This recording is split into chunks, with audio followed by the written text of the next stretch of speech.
we begin our practice this morning.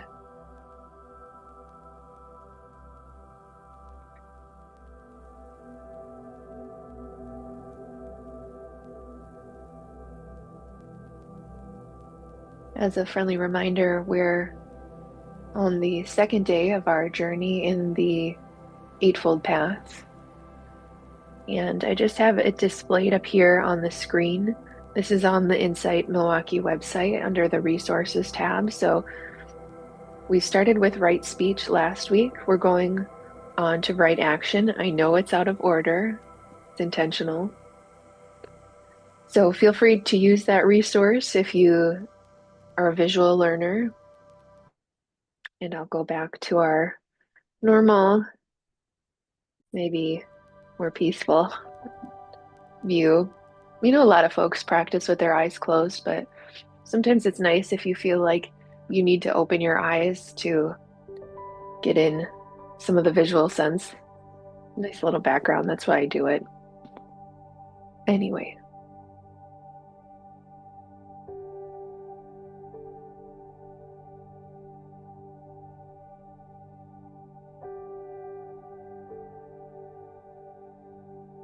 let's build off our foundation that we established last week in our practice. Right speech. How are you talking to yourself this morning?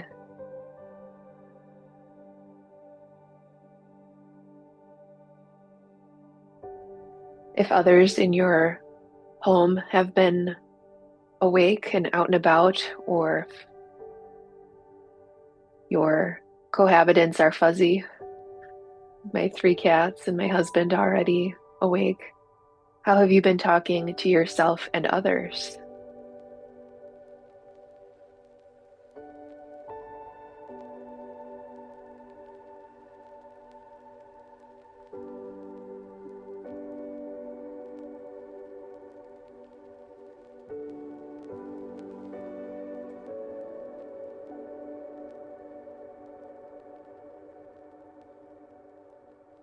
It might be helpful as we continue on in this exploration of the Eightfold Path to come back to the word right.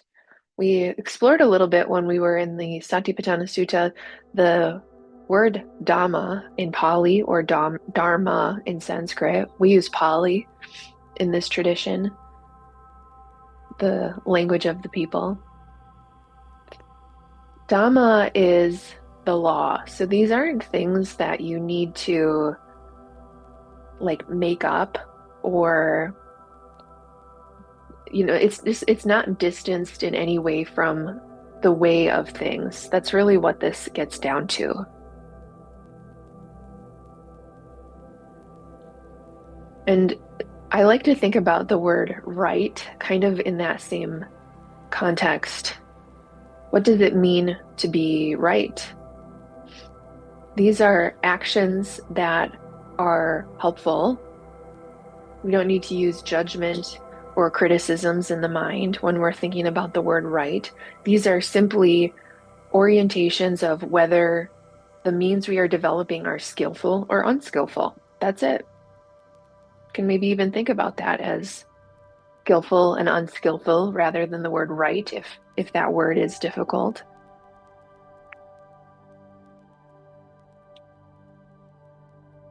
And a lot of times when we are thinking about right action, let me actually bring that right back up. It might be helpful to share.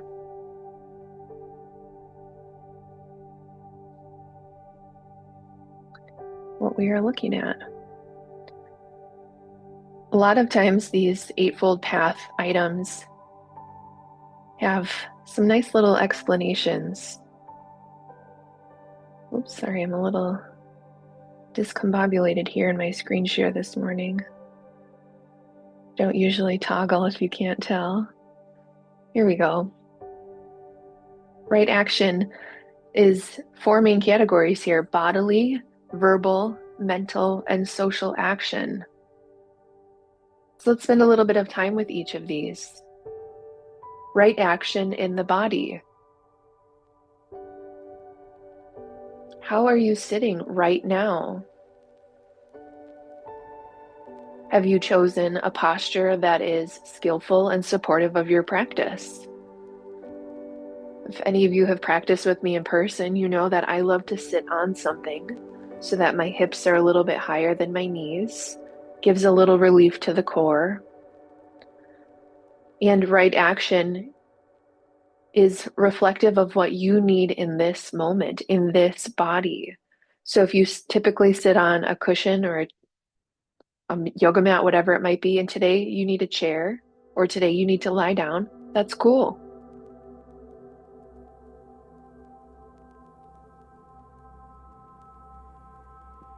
How have you nourished your body this morning? Tea or coffee? Maybe breakfast, or if it's too early, the stomach might be growling.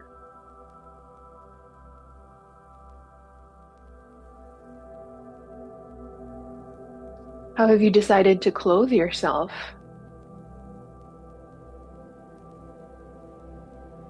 Are you in a business suit or a swimsuit or anywhere in between, some kind of coziness?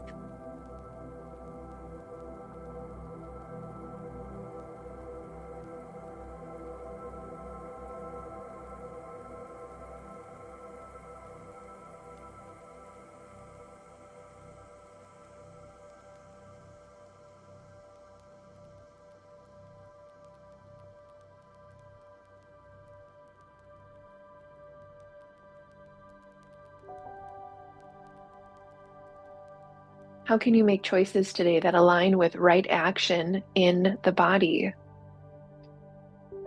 Moving your body with care, maybe slowing down or exercising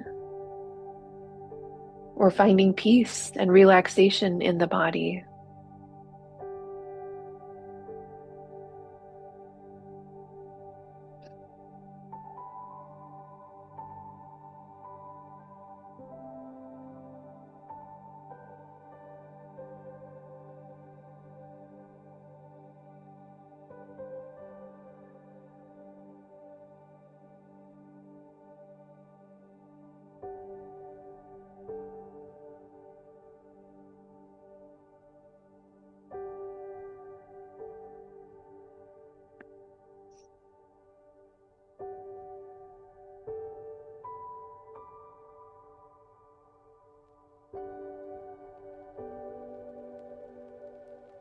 And the next one, hopefully, is easy enough to pick up on, whether you joined live for our kickoff last week or if you watched the replay, or even if you haven't.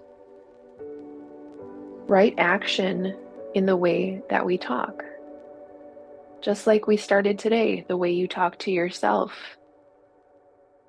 to others, the way you talk about those who aren't present, triangulating conversations when the third limb isn't there, or how you talk about groups of people,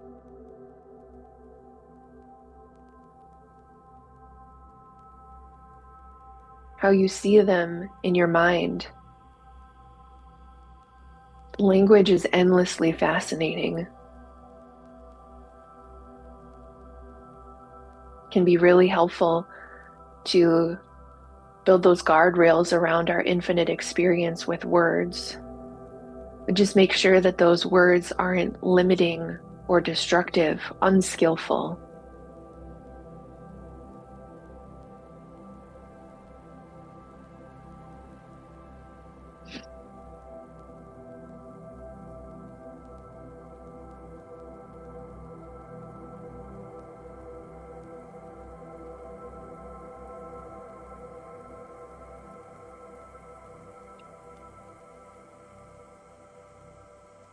Right action in the mind. Oof, this one is difficult.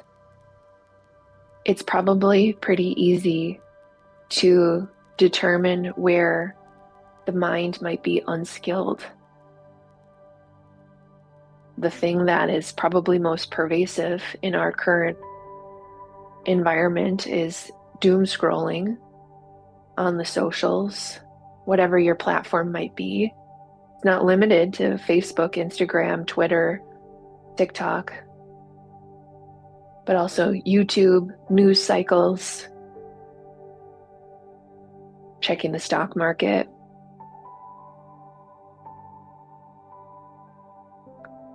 All those moments of flicking through the news feed or images, is that skillful? And think about some of the other steps on the Eightfold Path we'll be going towards. We also discovered in the Satipatthana Sutta, mindfulness and concentration is that habit supportive of long-term health. And this isn't me telling you what you have to do. This is you understanding whether action is skillful or unskillful.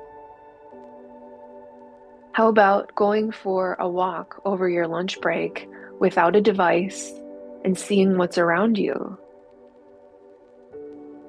How about multitasking, splitting attention, bifurcating, or even trifurcating? Is that a word? Splitting your attention into all of these smaller parts, jumping from task to task. A lot of times it's necessary. Is it skillful?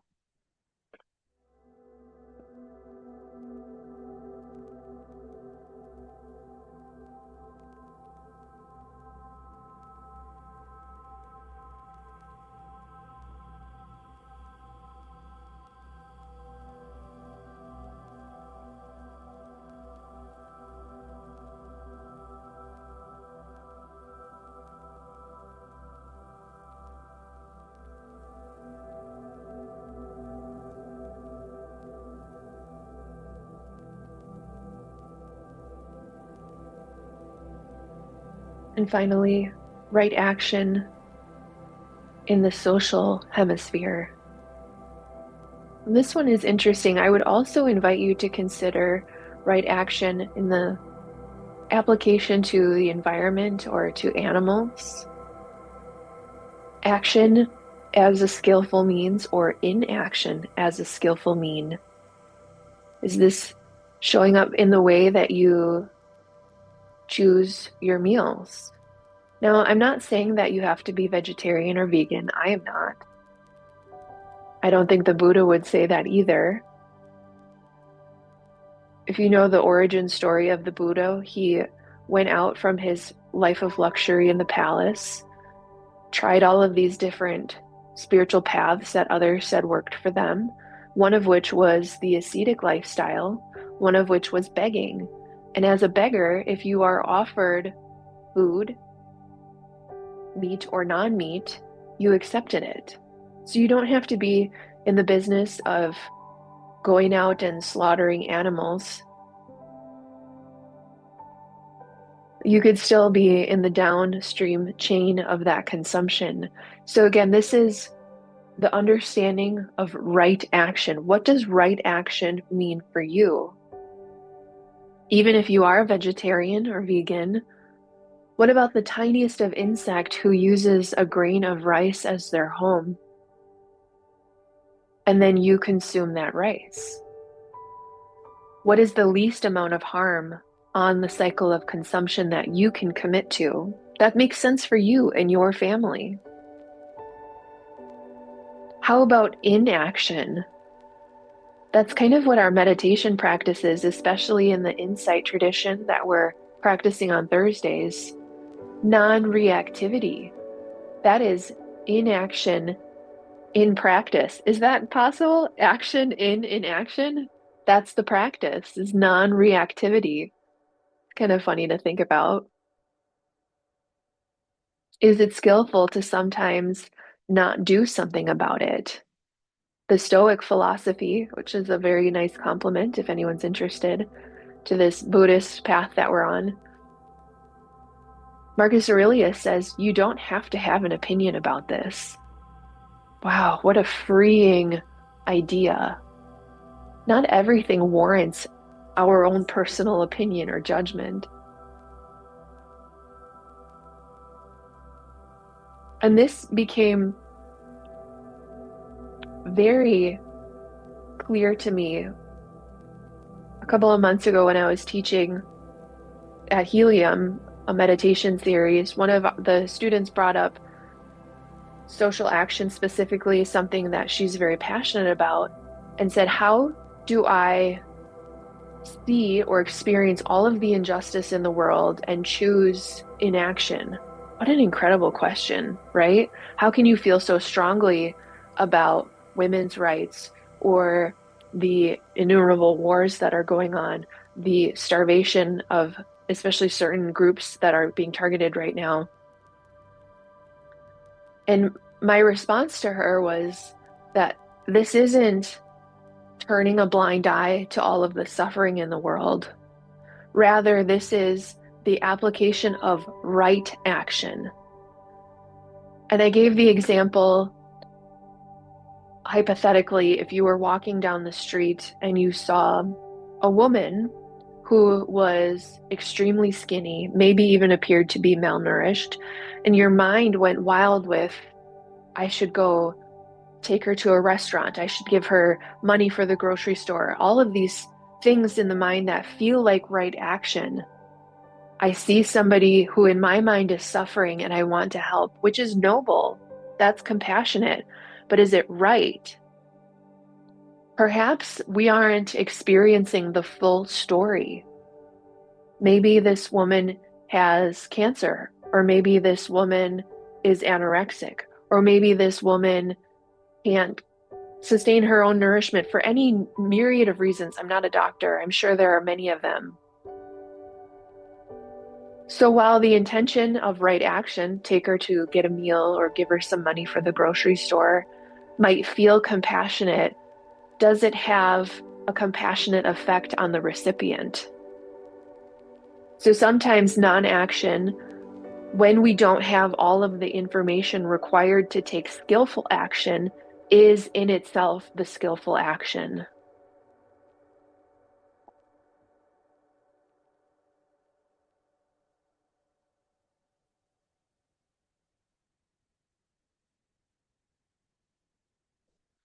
So I'll keep these up on the screen. Maybe it's helpful here as we continue our practice.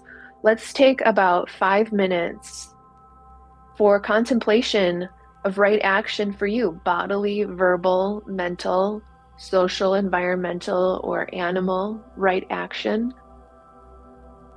Let yourself uncover what might be here in your own experience.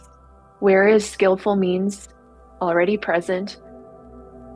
Where is an opportunity to shift orientation?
Pause for a moment.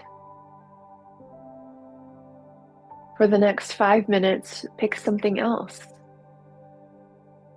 Maybe you challenge yourself with one of those aspects that likes to live in the periphery or in the shadows. Shine a light and see the cobwebs, maybe the spiders or the creepy crawlies in the corners of the mind.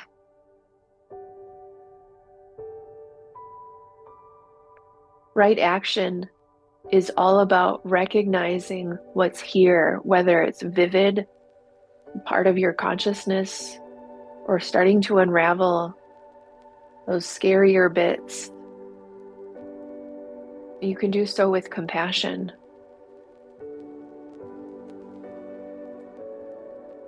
Where have you been hiding in unskillful action in the body, in speech, in the mind, and in social, environmental, or animal action? Stay here for a little bit.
And for these last few moments together, you can release.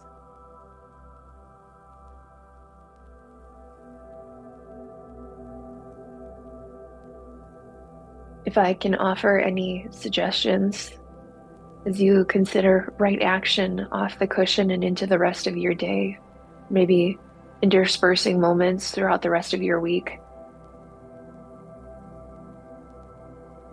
It's not to overwhelm you.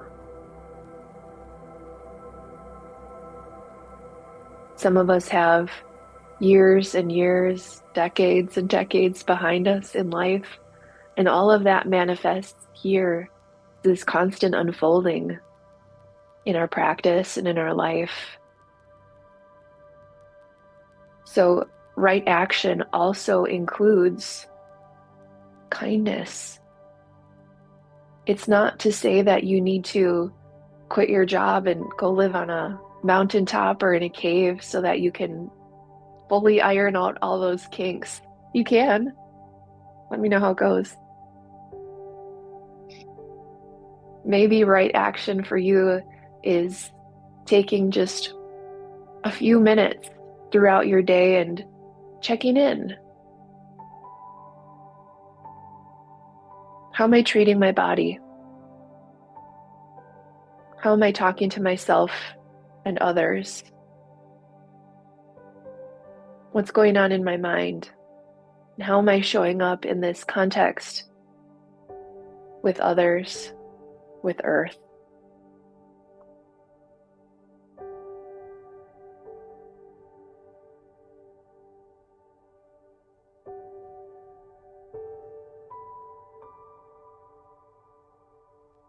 If it serves you to close practice with hands at heart center, light tuck of the chin to the chest, this is a posture of reverence. It is humble.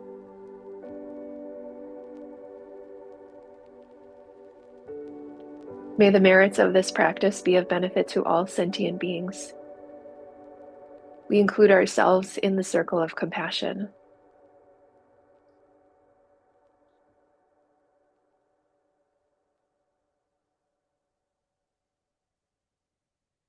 Thank you for your practice this morning.